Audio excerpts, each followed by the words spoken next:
Missouri's health department reports more than 1,200 COVID-19 cases today. The positivity rate is at 10.2% right now. The highest was back in November at 23.1.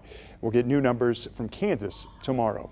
Well, vaccine advisors with the CDC meet this week. COVID-19 booster shots are expected to be on the agenda. This comes as the U.S. is still seeing high daily cases. KBC 9's John LaRink reports Dr. Fauci understands the FDA's decision to wait on boosters for everyone.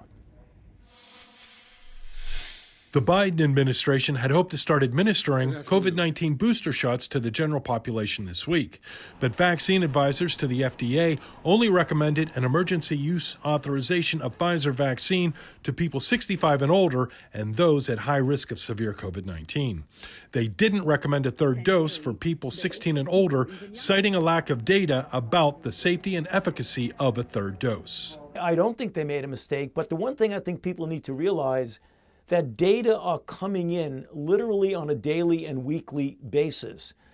And health officials say that data will likely result in more Americans rolling up their sleeves for a third time in the not too distant future. The place that might still be somewhat questionable would be the very youngest individuals. Is the benefit risk needed there? But certainly I think there will be a decision in the coming weeks to extend boosters beyond the list that they approved on Friday. President Biden's new vaccine requirement could impact tens of millions of Americans, and it's a move that's drawing criticism from some Republican leaders. As we look forward, if this president has the ability to mandate vaccines, what powers do we not grant this president? What does he not have the ability to do? John Lawrence, KMBC 9 News. Now, the COVID-19 pandemic played a role in Alabama's population in 2020. The state's health officer says more people died last year in Alabama than were born. Dr. Scott Harris says he believes that's a first in the history of the state. Well, Italy is reporting a 40% increase in the number of people getting their first COVID-19 vaccine dose. That's after the government announced a new health pass starting next month.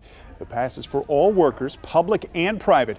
It has categories for either proof of vaccination, recovering from COVID-19 in the past 6 months, or a recent negative test. It starts October 15th, and Italy is the first major European economy to require the so-called Green Pass. Well, tomorrow is the deadline for all Truman Medical Center and university health employees to be fully vaccinated against COVID-19. The hospital system announced the requirement in July. That's when CEO Charlie Shields said TMC wanted to lead by example. At the time, only 30% of the workforce still needed to be vaccinated.